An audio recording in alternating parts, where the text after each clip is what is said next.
Throughout my 11 years as a chess coach, I've had the opportunity to work with thousands of students, all the way from local elementary schools, where the theme of the day might be how the knights move, all the way to the halls in the national championships, where students are competing for the highest of honors. But no matter the level I'm teaching, I see blunders every day. Now, of course, a blunder to a 2000 is not the same thing as a blunder to a 500, but for each level, there are blunders that happen, and they all happen for the same reasons. Typically, you can draw back these blunders all the way to the 5 pillars of board visualization. Now, most of the time, I'm working with students throughout the year, and I'll interweave these ideas into all of our lessons. But I want to agglomerate all 5 of these lessons here today as a training tool for you to be able to use to hopefully help level up your game. With that being said, let's get into our first pillar. Blunders don't just happen in isolation. They often happen after 3 of your opponent's specific types of moves: retreating moves, recapturing moves, and developing moves.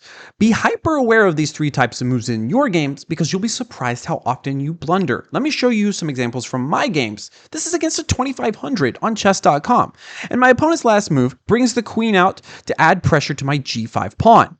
So I play the move knight to f6 to chase away the queen, and then my opponent plays queen f3. Why did they play queen f3? It's because the queen was under threat, and for no other reason, right? Well, that's what our brains so often think. They retreat it, they don't have a threat. And so what do I play? I just go queen e7, a horrible blunder, losing the pawn on g5 to these 2 pieces. My knight, of course, blocked my queen's defense of g5. Now, what I should have done instead was the calm move rook g8, and my position would be just fine.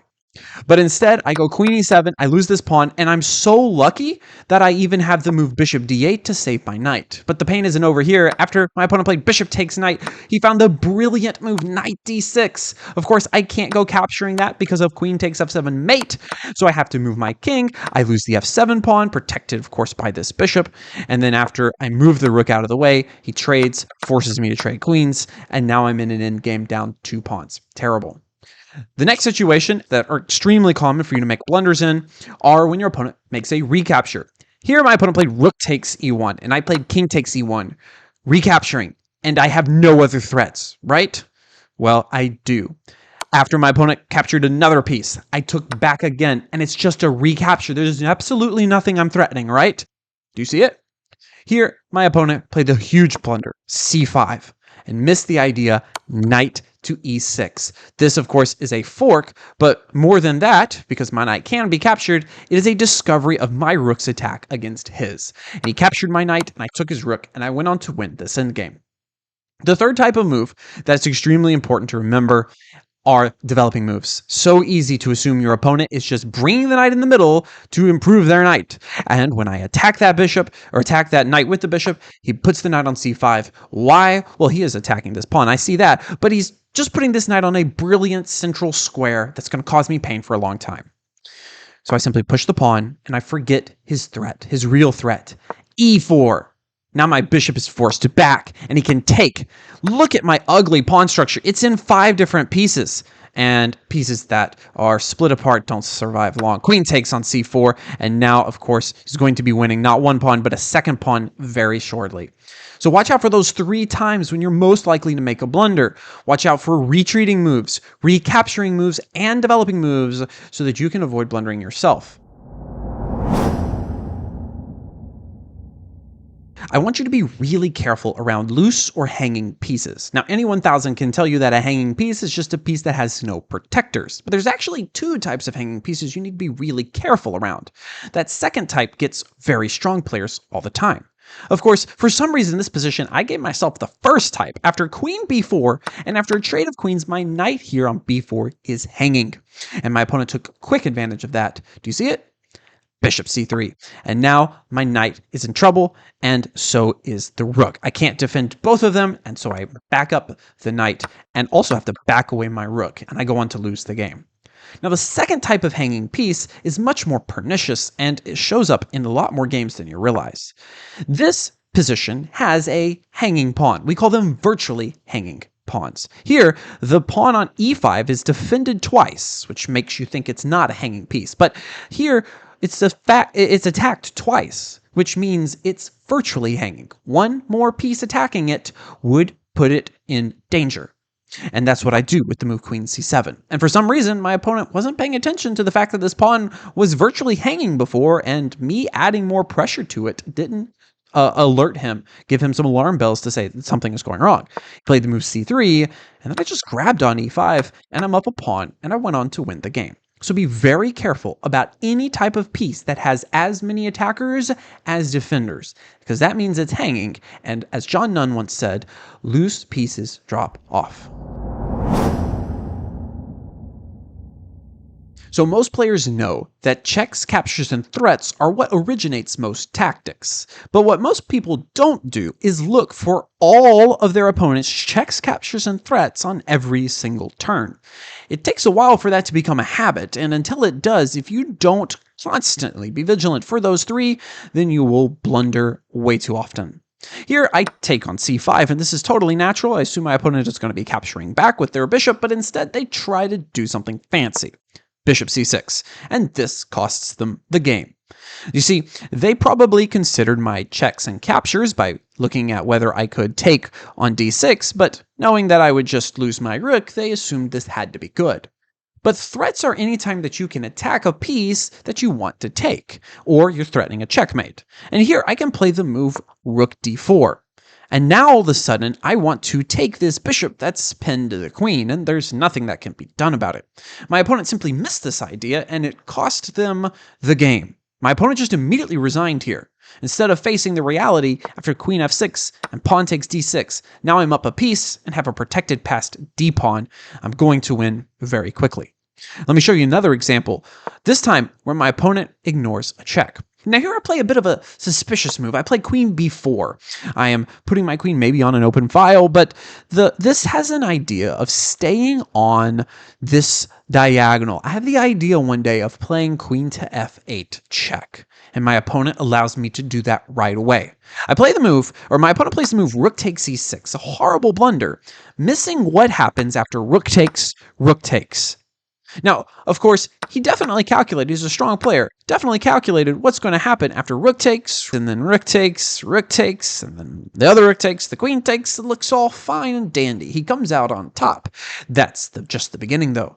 Instead, he has to look at all of my checks and captures and threats for each of the moves in that calculation. So after rook takes, he needs to look at all my checks, captures, and threats here. After rook takes, he needs to look for all my checks, captures, and threats here. And if I was to take and queen takes, he needs to look for all my checks, captures, and threats here. And what he missed was that in this particular situation, after rook takes, he missed one check, and that's all that mattered. Queen to f8 is simply checkmate on the board. The queen is blocked from coming back, and I win the game. Always looking for checks, captures, and threats, and it will significantly help your game if you try to look for them every turn. We all know to look for our opponent's direct and immediate threats, but are we considering our opponent's long-term strategic ideas? Because sometimes those plans take a few moves to prepare a defense for, and if we don't defend in time, we will end up blundering later on. That's what happened to my opponent here after I played the move queen to h6. And for those of you who have an eagle eye, you might be noticing some very fishy things happening around the king side. My rook is angling in here, so is my queen. And this is dangerous. But my opponent didn't seem to care and played for their own plan with the move pawn takes pawn. But now I have a winning idea. Do you see what it is? Here, I took advantage of the fact that this knight on d7 cannot move, because that would allow me to do checkmates on g7 or h7. I played the move knight b6, and now my opponent is in a world of hurt. Here I am threatening to go rook takes knight, and really your only option is to go rook f7, blocking the threat. But now I have a simple tactic that wins the game. My opponent wasn't playing with my ideas in mind, and that ended up costing him, because now after rook takes bishop and rook takes on b7, now I have rook c8, winning material and the game. After queen takes knight takes here, I am threatening to take on d6. I might be able to take on e4 very soon, so my position is simply overwhelming, and I did go on to win very quickly. So keep this in mind. Don't just think about your opponent's immediate ideas. That's the surface level. We don't want to blunder a piece away directly. But there are plenty of ideas that we need to be aware of that might be coming up very soon. If you see your opponent moving in one particular direction, it might be wise to set up a defense a bit early. Puzzles aren't just a little bit important, they are extremely important. Really, all four of the other pillars are based on this fifth one.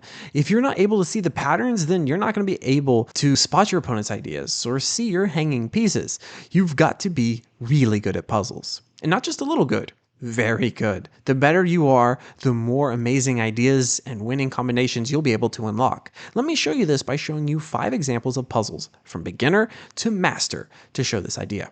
So take a look at this. This position, white played the move rook takes c3. And now black has this idea in mind. I want to remove the defender and take this queen. And so to do that, black played rook to d1. Now the king has to move, and we grab the free queen. Of course, if rook to e1, rook takes, and there's a pin on the queen from our queen, and that's just a free rook.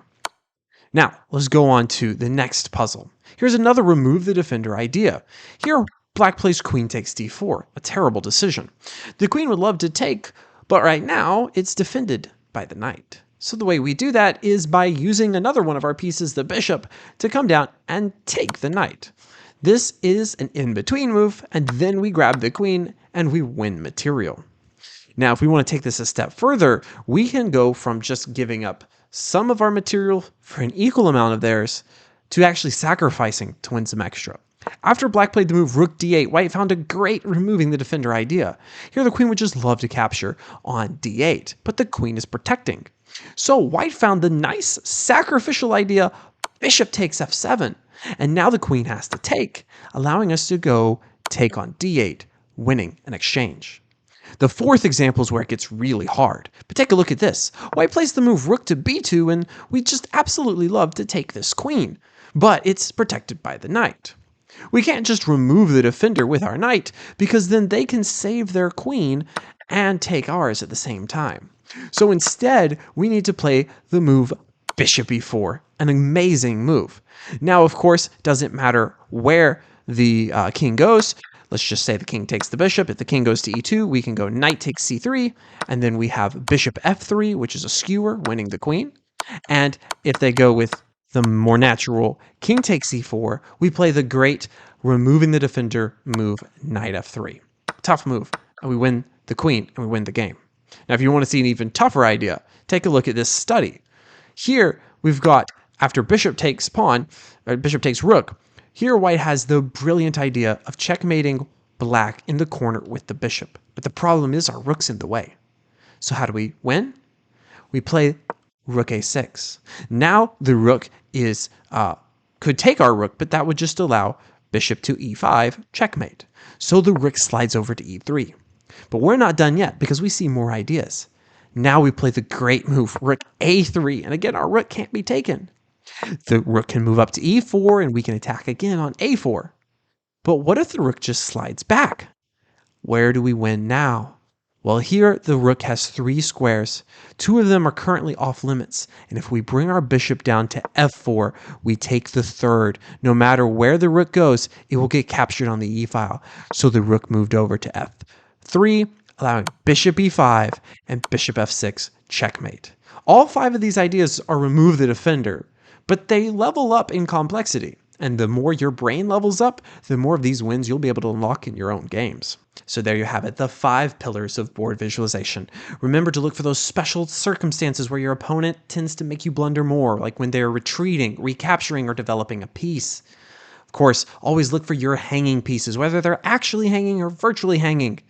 Then from there, you need to look at your opponent's ideas, their checks, captures, and threats. And of course, also their general plans, because they might need to be addressed early. And then don't forget, you gotta train your brain. You gotta level it up by solving lots of puzzles. You do those 5 things, and I can guarantee you're gonna be blundering way less often than you are right now. I hope you enjoyed this video. My name is Jonathan Raspberry, and this is the Raspberry Chess Academy. I'll see you in the next one.